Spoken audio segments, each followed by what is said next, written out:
Support.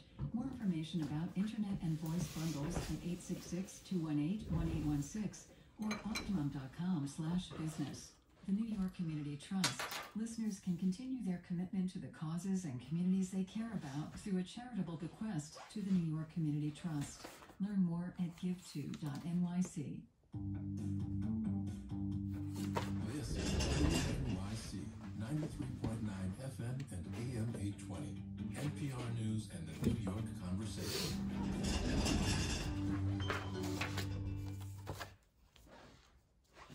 Live from NPR News in Washington, I'm Dave Mattingly. Britain has approved the emergency use of Pfizer's coronavirus vaccine. The UK is the first country to do so. The BBC's Hugh Pym says the first doses of that vaccine could be given out within days. It's ready now to be rolled out, we think initially, to the National Health Service in the UK for hospitals to use for patients and staff. Now, the reason for that is because it has to be stored at -80 degrees. It's quite difficult to administer. Hospitals seem to be the likely starting point. Within weeks, the FDA is expected to consider requests from Pfizer and Moderna to approve the emergency use of their vaccines in the U.S. Nearly 37,000 people in the U.S. died of COVID-19 in November, the highest total since May. That's according to Johns Hopkins University. The deadliest month for COVID-19 was in April, when almost 61,000 people died. Attorney General William Barr says the Justice Department has found no evidence to suggest there was any widespread vote fraud in the 2020 election. That's something President Trump has repeatedly alleged. In an interview with the Associated Press, Barr says U.S. attorneys and FBI agents looking into specific complaints have not seen fraud on a scale that could reverse President-elect Joe Biden's win. This is NPR News from Washington. And this is WNYC in New York at 6:32. Good morning, I'm David First. Skies clearing today, heading up to a high of 47 degrees. Nurses at Montefiore Hospital's New Rochelle campus have launched a 2-day strike to protest what they say are inadequate staffing levels. Emergency room nurse Maria Castillo says typically 8 nurses work her shift. That's fine when things are quiet, but with COVID, she says they are often not. Especially since March, things have been so unpredictable. At some point, you have 10 patients, and then you turn around, go to use the bathroom, and you come back, there's 35 people on board. A hospital spokesperson didn't address staffing levels, but in a statement said Montefiore has already offered the nurses higher wages and better health care and retirement benefits. To cope with the lack of nurses, the Bronx-based network has relocated most New Rochelle patients to other Montefiore branches that are not affected by the strike. There is a pressing need for blood donors in New York City. Mayor de Blasio says the city's blood banks have just a few days' supply left. He's calling on people to donate if they can. This is really a very, very urgent situation. So we need you. We need you to lend a hand, or more accurately, to lend an arm and give blood. The New York Blood Center says they have seen a drop in donation drives due to offices being closed due to the pandemic. 37 degrees now, mostly cloudy this morning, becoming sunny this afternoon with a high of 47 degrees. This is WNYC.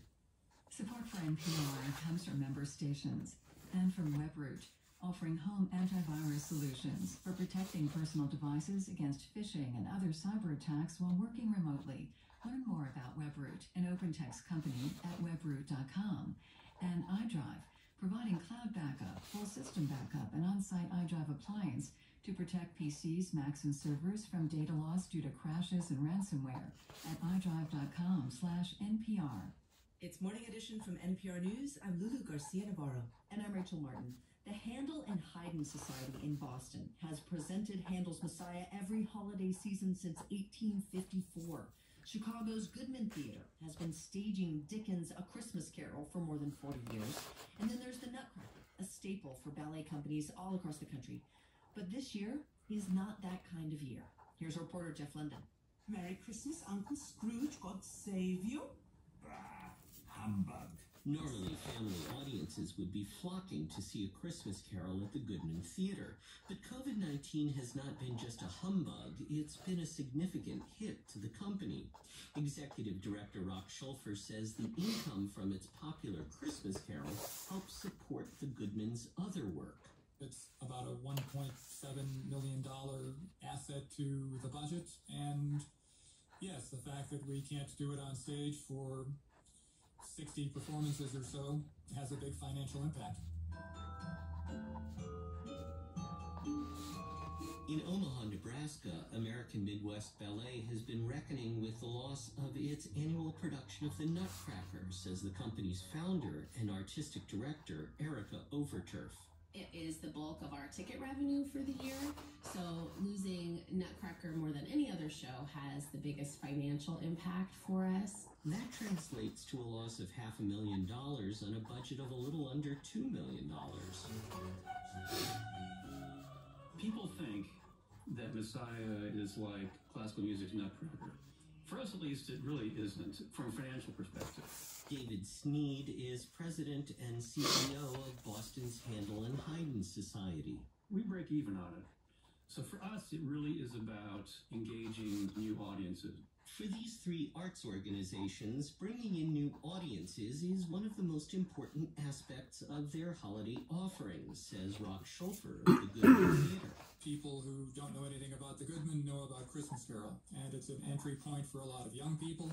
For American Midwest Ballet's Nutcracker, young people don't just fill the audience, they fill the stage, says Erica Overturf. There is a cast of over 125 dancers. Usually we have the professional company plus many students and community members. So these companies, like many others across the country, didn't want to leave their audiences with a lump of coal in their stockings, says Schulfer. You know, it's been such a terrible year for people, and we thought to provide Christmas Carol for free. With the help of donors and corporate sponsors, all three companies are offering their shows for free. The Goodman has produced an audio version of A Christmas Carol for streaming and broadcast. American Midwest Ballet is offering an online version of Nutcracker, and the Handel and Haydn Society taped what they call a Messiah for Our Time for Boston's GBH and streaming. David Sneed says it fulfills H&H's mission statement, which is to inspire the intellect, touch the heart, and elevate the soul. We're actually going to be able to reach many hundreds of thousands of more people than we would if we did it the old-fashioned way. And we're learning a lot that we're going to apply in the future, even when we go back to giving live concerts.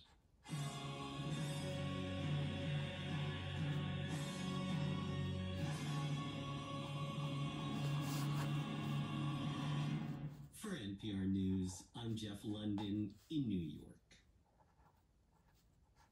Now, the United States and its democracy have enjoyed the rule of law. The president has tried for weeks to overturn a democratic election, only to see multiple states certify his defeat. The law has also protected those who wanted to protest that defeat.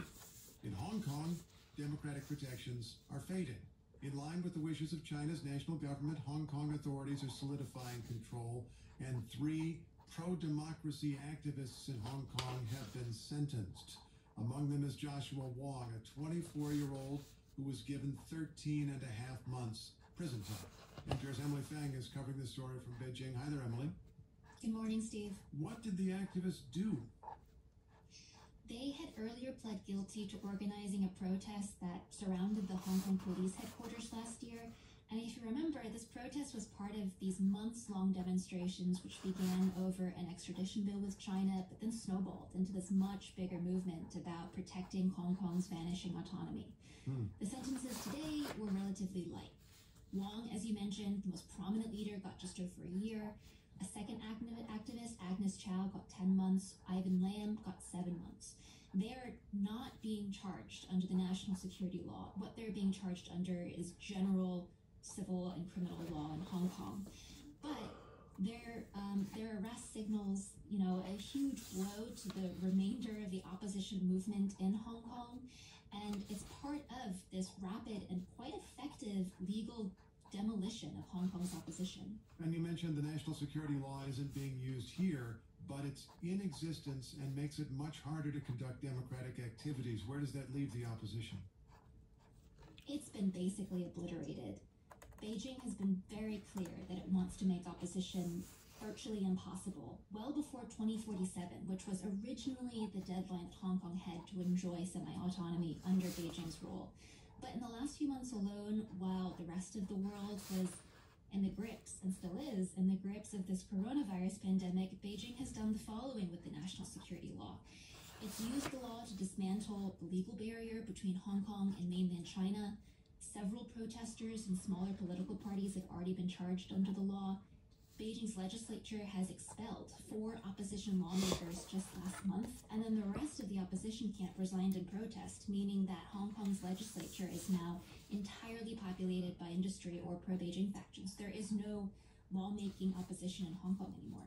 And as a result, Hong Kong's law enforcement feels emboldened to arrest more activists and protesters. What steps might the central government and its allies in Hong Kong take next? We should pay attention to the education system.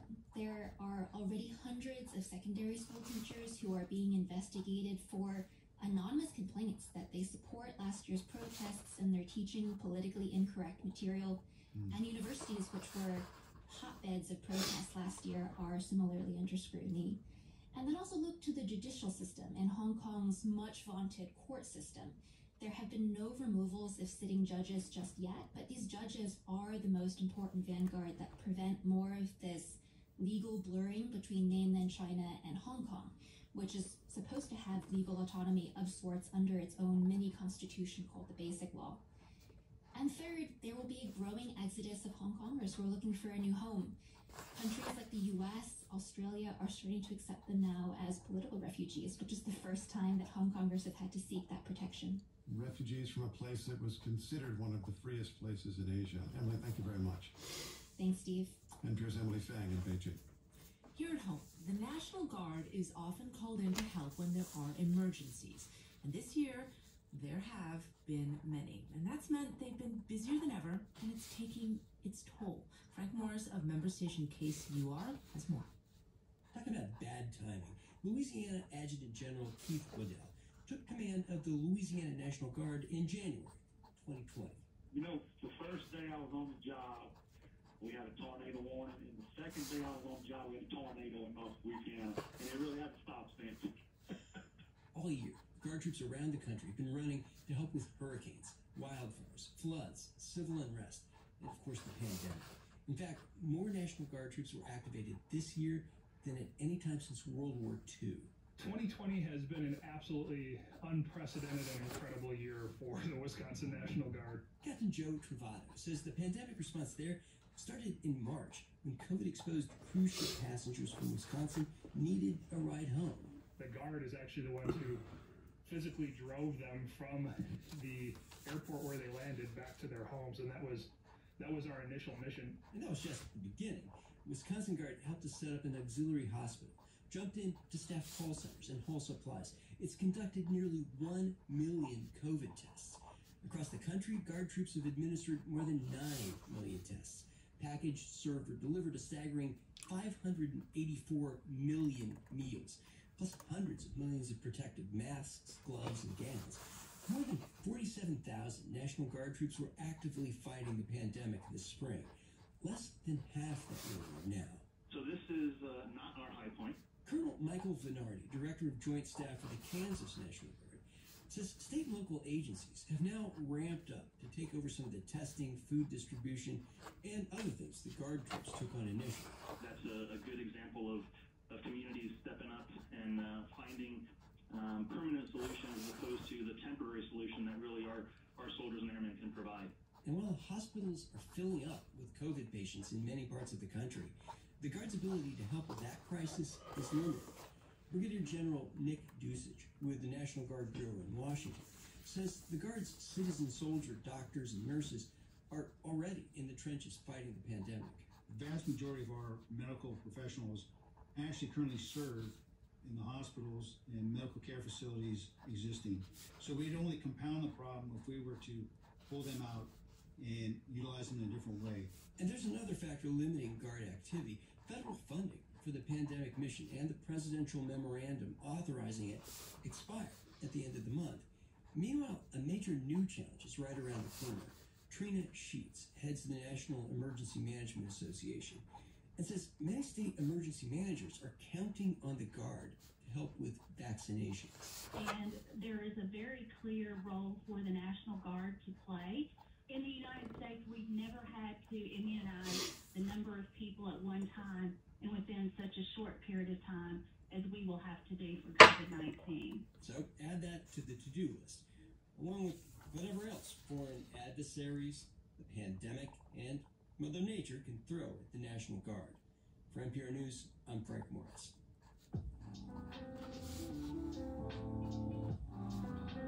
On All Things Considered this afternoon, President Trump's lies on widespread election fraud are making many in the GOP worry that it could harm them in the upcoming Georgia Senate runoffs. Listen by asking your smart speaker to play NPR or your local station by name. This is NPR News. Support for NPR comes from WNYC members and from Ancestry, committed to helping people gather around the family tree and come together over a family story. Gift memberships are available. Learn more at ancestry.com/NPR. And Capital One, offering Capital One Shopping, a downloadable browser extension that searches various sites for shoppers. What's in your wallet? More at CapitalOneShopping.com. It's Morning Edition on WNYC. 37 degrees right now in New York City. Mostly cloudy this morning, becoming sunny. The high of 47 this afternoon. It's Morning Edition from NPR News. I'm Lulu Garcia Navarro. And I'm Steve Inskeep. The U.S. women's national soccer team is getting a workplace upgrade. A proposed settlement with the U.S. Soccer Federation promises better travel and safer playing surfaces, among other things, for the reigning World Cup champions. This settlement resolves part of a discrimination lawsuit after the women sued the federation. It does not settle their demand for equal pay. NPR's Tom Goldman reports. Last year, the U.S. women's national soccer team confirmed its folk hero status. For the fourth time, the United States of America are crowned champions of the world, and for the very first time, they've done it on European soil. But just a few months before that crowning moment, the U.S. women filed a discrimination lawsuit describing workplace conditions not fit for folk heroes. Travel, hotels, playing fields that didn't measure up to their U.S. male counterparts who've had far less success on the pitch. Yesterday's settlement, which is expected to be approved, righted the workplace wrongs for the women. They'll fly charter like the men, they'll have comparable hotel budgets, and in almost all circumstances, they'll play on grass, a safer surface than the artificial turf where they sometimes competed. From both sides, there was praise for the agreement. Former national team player Cindy Parlow-Cone is now the U.S. Soccer Federation president. This is a good day. I hope everyone sees that we are a new U.S. soccer. She meant a federation more open and collaborative than the one under the previous leadership that battled and even denigrated its most prized asset, the U.S. women. Their spokeswoman, Molly Levinson, called the settlement an important step in a long fight. The players have worked very hard to achieve equal workplace conditions. But Levinson hedged when it came to Parlow-Cone's proclamation of a new reality for U.S. soccer. Until we get to that moment when the U.S. Soccer Federation recognizes that the women's play is valued equally to the men's play, we aren't at a great day yet. The equal pay issue has made the soccer folk heroes as relevant off the field. Despite popular support for the U.S. women's quest, a federal judge in May rejected the part of their discrimination lawsuit that called for pay equal to the U.S. men. But now, with the workplace issues resolved, the women can appeal the decision and will, says Levinson, ASAP. In a conference call yesterday with reporters, Parlow-Cone noted how the two sides reached the workplace settlement in a collaborative way with a lot of back and forth and listening. It is my hope that we continue down this path and are able to find a resolution on all aspects of this litigation. Any conversation about pay can get complicated. The U.S. women's and men's pay structures are different in ways that sometimes make comparisons difficult. Soccer's international governing body, FIFA, pays women much less in World Cup bonuses. Levinson worries a back-and-forth dialogue about all this will cloud what the women say is quite simple: equal pay for equal play. Parlo Cohn says the Federation is 100% committed to that for a team that's the best in the world, seeking paychecks to match. Tom Goldman, NPR News.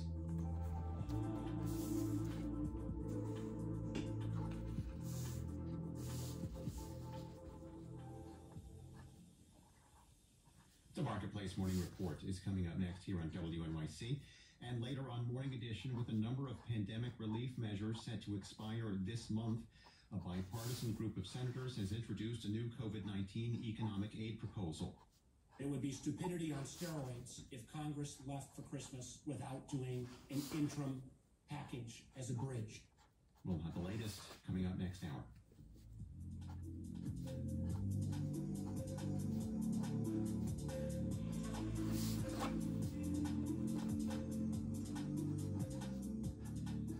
Degrees now, going up to 47 today. Mostly cloudy this morning, then sunny this afternoon. Tonight, skies will stay clear. We'll drop down to 35 degrees, and then tomorrow, sunny with a high near 50.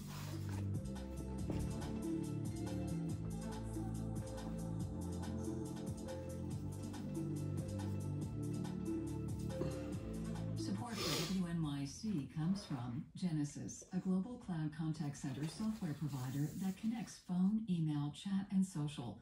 More information and self-guided tour is available at genesys.com.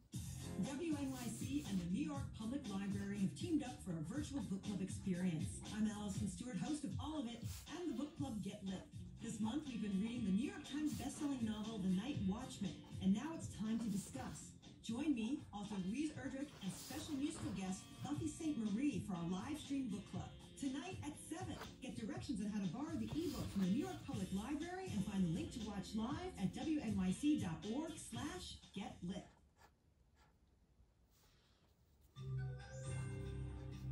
I have two stories on managing cultural change. Marketplace Morning Report is supported by Progressive Insurance, small business protection for more than vehicles, with insurance expertise to keep your company moving forward. More at progressivecommercial.com. And by the United States Postal Service, offering postage stamps for purchase at more than 40,000 supermarkets, drugstores, office suppliers, and wholesale clubs. I'm David Brancaccio. The NASDAQ stock market is proposing a new rule for the companies it lists, a requirement that 3/4 of NASDAQ companies do not presently meet. It's about diversity and making sure company boards have at least one woman or a person from an underrepresented racial, ethnic, or LGBTQ group. From the Workplace Culture Desk, Marketplace's Megan McCarty-Carino has more. A company's board of directors serves an advisory role, helping to make key decisions about the direction of the business. Having a diverse set of perspectives at the table makes those discussions more robust, says Peter Gleason, president of the National Association of Corporate Directors. You get different perspectives on products and services. You get different perspectives on issues that might arise, whether they're compliance issues, whether they're legal issues. Multiple academic studies have found companies with more diverse boards get greater return on investment in research and development and produce more patents. Professor Yoja Chang at the University of Virginia says boards also hire CEOs. Having a more diverse board might lead to having a broader network that allows an organization to have a more diverse candidate pool. A board could also decide to tie executive compensation to meeting diversity goals within the company, making the business more inclusive beyond the boardroom and C-suite. I'm Megan McCarty-Carino for Marketplace. More now on managing cultural change, in this case the food media industry undergoing its own reappraisal of diversity and inclusion. At Bon Appetit magazine, a longtime editor from the world of book publishing is the new editor-in-chief. Don Davis replaces Adam Rappaport, who resigned after an offensive photo surfaced from 2004. The incident focused attention on a culture of racial insensitivity at the Condé Nast Company's food brands. I wanted to know more about how the new boss approaches this kind of change. Don Davis, welcome. Thank you, David. Thanks for having me. The abrupt departure of your predecessor pointed to the need for cultural change over there. What are your early priorities for indeed doing that? Well, some of the work had begun before I even arrived. The team that remained have been introspective about this and they've thought about it. But what I will kind of build on is a diversity of voices and perspectives. But I also want to be a place where we gather to talk about how culture is related to food. You know, the pandemic has shown us how we are all connected, how everything is connected. Who's growing our food? How does the pandemic affect them? So I hope that by broadening the cultural lens, not only in terms of racial and ethnic diversity, but also in terms of how we even discuss food. And it's not like a silo, like, oh, I need a recipe and I'm done. I want us to think about it 360. And as I understand it, it's not just about who you hire to change your culture, but to pick up on what you're just saying, it's also about the actual coverage dealing with inequity in the coverage of food? Absolutely. I want us to even think broadly about who we call to be allies in the kitchen, to be partners. Like when I was publishing books, I didn't think you necessarily had to be Black to write the Black story. You had to have the writing skills, the perspective, the sensitivities to do it if you weren't. And likewise, I don't think Black people should be limited to writing about one perspective. So I hope that there's some way to kind of bring that lens over to Bon Appetit. But absolutely, this question of equity is important and something that I think about. What do you think, as a manager, what are the signs an organization is going beyond good words on this subject and is serious about changing workplace culture, maybe the culture at large? I think it's the painful process of listening and to maybe have some hard conversations around progress. And that's what I'm doing right now. You know, I'm going on a listening tour. I was literally the editor with a sharp pencil, as anyone who knew me would tell you.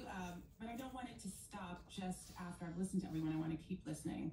I read this article about people feeling they were only called for a certain kind of cuisine to be tested. And I sent off an email to the team. Do we know this person? Have we extended the invitation for her to test something else? So, you know, listening and then making some steps forward, and when you go backwards, kind of reassessing. Dawn Davis is the new editor-in-chief of Bon Appetit magazine and also will oversee its food brands. Those include Epicurious and Healthy-ish. Thank you so much. Thank you for having me, David. I also speak with star chef Marcus Samuelsson, who recently joined that magazine as a brand advisor. You may know his restaurants in 8 countries or his personal story from Ethiopia to Sweden to New York. If you missed that conversation on the air, that'll be at our homepage, marketplace.org, where there will also be a recipe. Marketplace Morning Report is supported by Avalara. Since 2004, Avalara has been helping businesses streamline and automate their tax compliance processes with cloud-based rate, rule, and filing technology. Avalara, tax compliance done right. AVALARA.com. And by C3.ai. C3.ai software enables organizations to use artificial intelligence at enterprise scale, solving previously unsolvable business problems. Learn more at C3.ai. And by OneDrop, the app that can help people get healthy and stay ahead of their diabetes. OneDrop combines personalized coaching, curated content, and diabetes supply delivery at getOneDrop.com. President Trump is threatening a veto targeting social media companies. It uses defense funding as leverage. Marketplace's Nova Safo has details. President Trump says he'll veto a $740 billion defense spending bill if it does not include a provision striking down Section 230 of the Communications Decency Act. That's the liability shield for internet companies over what's posted on their platforms, while also giving them latitude to moderate content. Critics, including Trump and many congressional Republicans, say tech giants have used Section 230 unevenly to censor conservative speech. Trump and his administration, including the Justice Department and the Federal Communications Commission, have been considering ways to revise the law. Tech companies reject claims of conservative bias and warn that repealing Section 230 could mean the end of the internet as we know it. As for Trump's threat, both houses of Congress passed their versions of the defense bill with enough votes to reverse a veto. I'm Nova Safo for Marketplace. Do always have one eye on the markets here. The FTSE in London is up 0.2%. Here, the Dow future is down 110 points, 0.4%. I'm David Brancaccio, Marketplace Morning Report from APM, American Public Media. WNYC is supported by Netflix, presenting Ma Rainey's Black Bottom, directed by George C. Wolfe and starring Chadwick Boseman and Viola Davis as the legendary Ma Rainey. Now playing in select theaters and on Netflix December 18th, rated R. On the next Brian Lair show, we'll meet Ray McGuire, a former Citigroup vice chairman and one of the few African Americans to rise that high on Wall Street. Now he's running for mayor of New York City. Ray McGuire introduces himself and takes your calls. Also, how happy are progressives with the Biden cabinet nominees? The Brian Lair show at 10 a.m. on WNYC.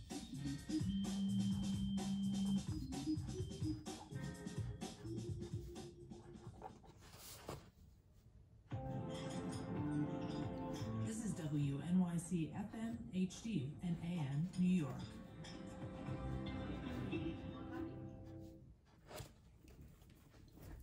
Good morning. The UK has authorized a COVID vaccine for the public. The first doses could be given out within days. Here in the U.S., the FDA is expected to consider requests for authorization next week. Meanwhile, Governor Cuomo is ordering hospitals in New York to prepare for another huge surge. We're going to correct for the lessons we learned during this measure. I'm David First. It's Morning Edition from NPR and WNYC.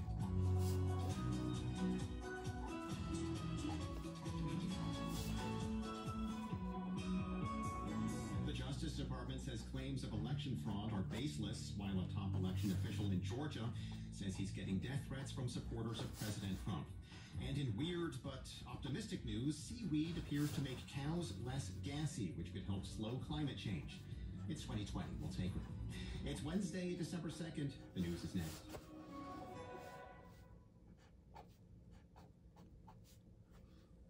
Live from NPR News, I'm Corva Coleman. The United Kingdom has granted emergency approval for a COVID-19 vaccine made by drug maker Pfizer. While Russia has approved its own vaccine, the UK is the first country where regulators approved a vaccine backed by transparent science. NPR's Jacqueline Diaz reports. The vaccine, which the drug maker says promises up to 95% protection against COVID-19, is expected to be given to the most vulnerable members of the population as early as next week. Matt Hancock, the nation's health secretary, said he expects 10 million doses of the vaccine to arrive in the UK this year. Healthcare workers and the elderly are some of those likely to be the first in line for shots.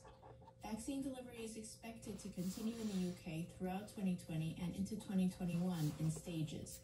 Officials in the U.S. still have not approved the vaccine's use in America, though Pfizer said Wednesday it expects FDA approval later this month. Jacqueline Diaz, NPR News. Pfizer's vaccine is being reviewed for use here in the U.S., along with another by pharmaceutical maker Moderna. An advisory panel to the Centers for Disease Control and Prevention says that healthcare workers and people in long-term care facilities should be the first in the U.S. to get an authorized vaccine. The CDC's Dr. Kathleen Dooling says the panel considered several factors. The work group felt that early vaccination of both healthcare personnel and long-term care facility residents was strongly supported by science, implementation, and ethical considerations. States can take the advice into consideration when they pre-order vaccines from the federal government. Software company Salesforce is buying the workplace chat tool Slack. NPR's Shannon Bond reports the deal comes as the pandemic has forced many companies to move to remote work. Salesforce says it's shelling out nearly $28 billion in cash and stock to buy Slack. It's the biggest deal ever for Salesforce, which is already a major player in business software and has bought a lot of companies over the years. Now it's making a big bet that many workers won't return to the office or to the old pre-pandemic ways of working in person. So businesses will need more tools to communicate and collaborate. With so many people working remotely, demand for Slack has surged this year, and so has its revenue. But the company is also facing more competition from rivals including Microsoft. Salesforce, Slack, and Microsoft are all financial supporters of NPR. Shannon Bond, NPR News. The Justice Department has been investigating a possible scheme involving bribery for a pardon. The alleged plan was revealed in newly unsealed court papers. It involved a large political contribution in exchange for a presidential pardon. The names of the individuals involved have been blacked out in the court papers.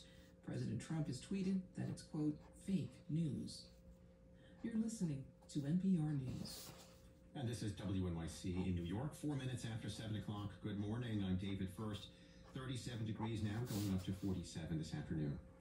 As the MTA threatens to raise fares, lay off thousands, and make drastic service cuts in order to stay afloat, New York State is withholding hundreds of millions of dollars from the Transit Authority. The MTA is in dire need of cash after a massive drop in revenue because of the COVID-19 pandemic and the Trump administration's failure to allow New York City to move forward with a congestion pricing plan. But Gothamist editor Christopher Robin says Governor Cuomo is withholding about $600 million in taxes earmarked for the MTA. The state's financial picture, while serious, is not as dire as the MTA's, so it's unclear why they're allocating this $600 million. A spokesperson for Governor Cuomo's office says the move is temporary as the state works out its finances amid the pandemic. The MTA says it needs a $12 billion bailout from the federal government to avoid mass layoffs and service cuts. Railroads across the country had to install a life-saving technology known as positive train control, or PTC, by the end of the year. Most met the deadline, but WNYC's Stephen Nesson reports NJ Transit is cutting it close. The Federal Railroad Administration, which oversees the program, says NJ Transit is the only railroad in the country at risk of not completing the work on time. PTC slows trains down at dangerous curves and could have prevented crashes like the one in Hoboken in 2016. A spokesperson for NJ Transit says it is on track to complete the installation, but wouldn't offer an update. In September, less than half of the tracks had PTC up and running. If NJ Transit doesn't complete the work by December 31st, it could be fined $29,000 a day. The federal agency says it will not grant an extension. Drive-through coronavirus testing has returned to Bergen Community College in Paramus, New Jersey for the first time since July. Bergen County Executive Jim Tedesco says they'll conduct up to 2,000 tests a day with results in 24 hours. For the first time, we're actually doing the analyzing here on site at the college campus. So that's giving us a huge advantage because we don't have to wait and take it to a place. We don't have to take it back to the hospital. Testing will be available 3 days a week through the end of December and is free for county residents who can sign up online. Testing demand has skyrocketed as new cases in New Jersey average 4,000 a day. New Jersey reported 90 COVID-related deaths yesterday for the first time since the summer. 37 degrees now, going up to 47 today. Mostly cloudy this morning, gradually becoming sunny during the day today. It'll be a little breezy as well. Tonight, clear skies with a low around 35 degrees, and then tomorrow, sunshine, getting up to a high near 50 degrees. WNYC, it's 7 minutes after 7 o'clock. Support for NPR comes from Bryant University. For 156 years, dedicated to educating and inspiring students to excel as they become innovative leaders of character, prepared to make a difference around the world. Learn more at bryant.edu. In the world of social media, calling someone out can be a powerful weapon. But maybe there's a different way of disagreeing. Calling in is going to be to the 21st century and our social justice practices like nonviolence was in the 20th century. Professor Loretta J. Ross on calling in instead of calling out and what her civil rights activism teaches us about combating hate online. I'm Tanzina Vega, and that's next time on The Takeaway, weekday afternoons at 3 on 93.9 FM. It's Morning Edition from NPR News. I'm Steve Inskeep. And I'm Lulu Garcia Navarro. Good morning, everyone. There is some big news, some very exciting news out of the United Kingdom this morning in the global fight against COVID-19. The UK approved a coronavirus vaccine for widespread use. This is the one that Pfizer and BioNTech have created. This is a world first. Russia had previously, of course, approved a vaccine, but the UK is the first country where regulators said yes to a vaccine that is backed by transparent science. And the UK's Health Secretary, Matt Hancock, speaking with Sky News, confirmed it will be rolled out imminently. Yes, we will have it ready early next week. This is fantastic news. For more on this story, we turn to NPR's Frank Langfitt outside London. Good morning. Hey, good morning, Lily. So what are regulators saying about this vaccine? Do they sound confident? They do. I mean, cautiously confident, I would say. This morning they were on the television here in the United Kingdom. Munir Pir Mohammed, he's a professor of medicine at Liverpool University. He also chairs the government's Human Medicine Working Group on COVID vaccines, and this is what he had to say. The data show that this vaccine is 95% effective. It is effective in all the groups that were given the vaccine within the trial, irrespective of age, sex, race, or country that they lived in. The safety of the vaccine is similar to other vaccines, and most of the side effects are very mild and usually last for a day or so. Now, Lulu, I gotta say, a vaccine going from concept to approval in 10 months is absolutely extraordinary. It is. So the regulators are also want to be very careful. So they'll be monitoring the rollout to make sure it's safe, make sure that people are responding well. We're going to see 800,000 doses apparently coming next week from Belgium, where it's being manufactured. There'll be 2 jabs, 21 days apart, and the UK has ordered 40 million doses, which means about 20 million people could get it here next year. So who's first in line? I think what you're going to see is kind of what you and I would expect, and that is they will start with the elderly, the most vulnerable. We'll see it in nursing homes, and what's really important with nursing homes, Lulu, is they were devastated in the spring. The hospitals here inadvertently exported COVID-19 patients back into nursing homes. So there was terrible loss of life there. So I think you're going to see a real focus on nursing homes. And then, of course, healthcare workers. And then after that, next year, you'll see it rolling into the population. You'll see bulk vaccination. We know, though, that there are challenges to distribution because the vaccine needs to be so cold. So what's the plan?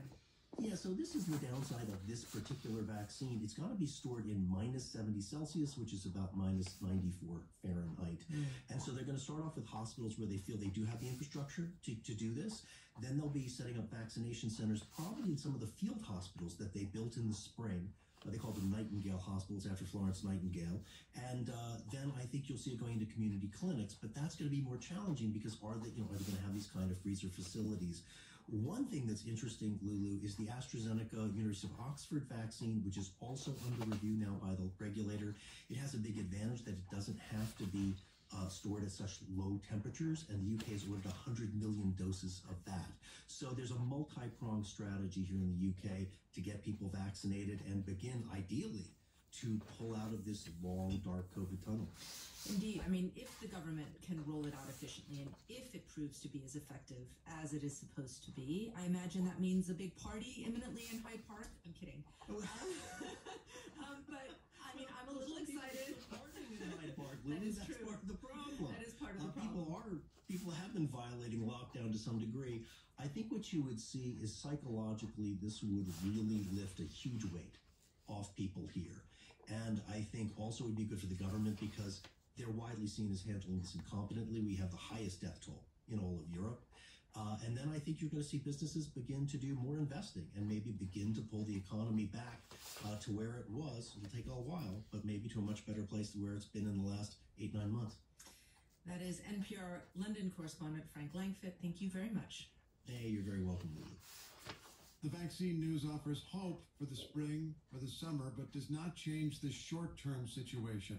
The United States, still the world leader in coronavirus cases and COVID-19 deaths, heads into the winter with cases soaring. Right now, almost 100,000 Americans are hospitalized with COVID-19. That is more than at any time during this pandemic. And leaders of several states say hospitals could soon be overwhelmed. We're going to check in now with NPR's Sally Herships and Nathan Rott. Sally is in New York. Nathan is in California. Hi, guys. Hey, good morning. Hi. And I'm sorry to be checking in with California and New York because, as you know very well, your states suffered early and then beat cases down. What's happening now? So in California, it's the worst it's ever been, unfortunately. The 7-day average for new cases was 14,000 a day as of yesterday, which is the highest it's been at any point during the pandemic. The number of hospitalizations are the highest they've ever been. Here in Los Angeles, where I am, the county had more than 7,500 new cases reported just yesterday, which shatters the previous record. So pretty much all the numbers are going in the wrong direction. Well, here in New York, things are not as bad as they were in March. We are getting closer to the bottom of this bad list, closer to where we want to be, closer to Guam and New Hampshire and other regions that are handling the virus well. But things are not so great either. At the end of June, there were about 900 patients in New York hospitals with COVID, and as of this week, we're at about 3,500. So we're seeing a rise in hospitalizations across the state. And I guess that does not yet include whoever may check into hospitals after thinking it was okay to get together for Thanksgiving. Right, that's the real big concern right now. Despite the warnings from public health officials, state leaders, in a lot of places, people travel to be with families. So there's a worry that the numbers we're seeing right now, the hospitalizations, are only going to go up in the next couple of weeks. What does that mean for hospitals and other healthcare providers? Well, that's the big worry here in California. The state's governor, Gavin Newsom, warned at the start of this week that with infection rates being what they are, with the expected rise because of that holiday travel, it's very possible that the state could run out of ICU beds, intensive care units, in just the next couple of weeks. So Newsom says they might have to intervene. If these trends continue, we're going to have to take much more dramatic, arguably drastic action. So what he's talking about there is a potential statewide stay-at-home order, similar to the kind that the state implemented back in March. So that would mean more temporary business closures, travel restrictions, all the fun stuff that we became intimately accustomed to earlier this year. And that is also the big worry here in New York, hospital capacity. On Monday of this week, Governor Cuomo said, we are in a new phase in the war against COVID. So New York has initiated some emergency measures. Hospitals are identifying retired healthcare workers.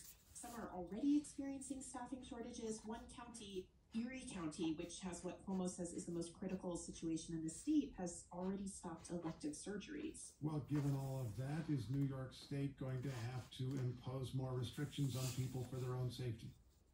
Yes, restrictions have already been getting tighter. Private gatherings were recently capped at 10. Bars and gyms and restaurants now have to close at 10 o'clock at night. The restaurants can still provide takeout.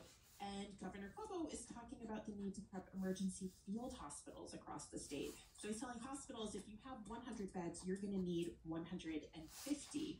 But of course, public schools in New York City are closed.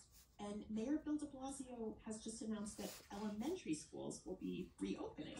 Is the state still leaving that district to district? Each different part of the state can decide what to do with schools on their own.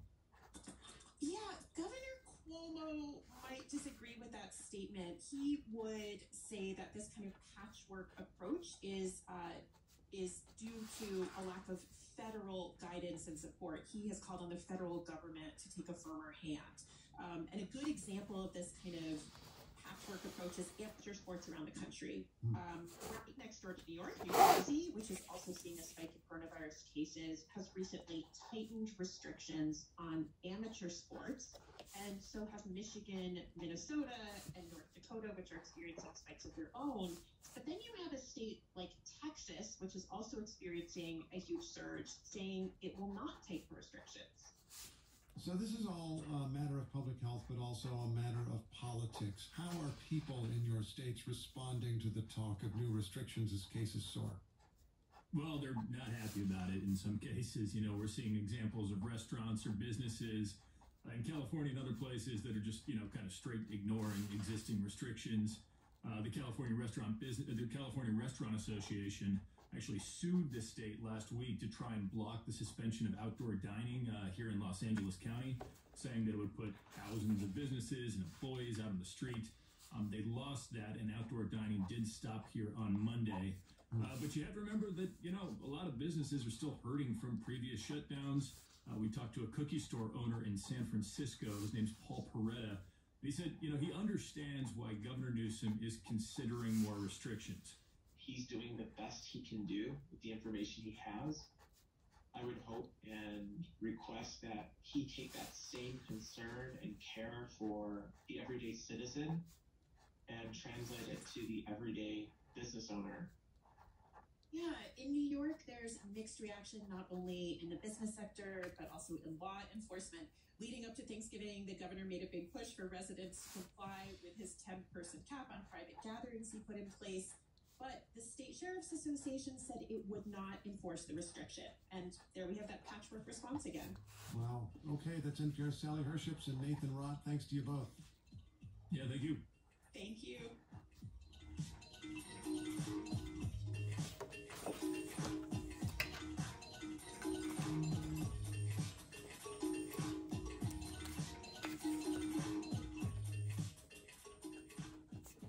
This is Morning Edition on WNYC. I'm David First. Coming up, an advice columnist talks about where she looks for comfort and guidance. I have always turned to poems and plays and books and, things that people wrote yesterday or things that people wrote 300 years ago. And they console me.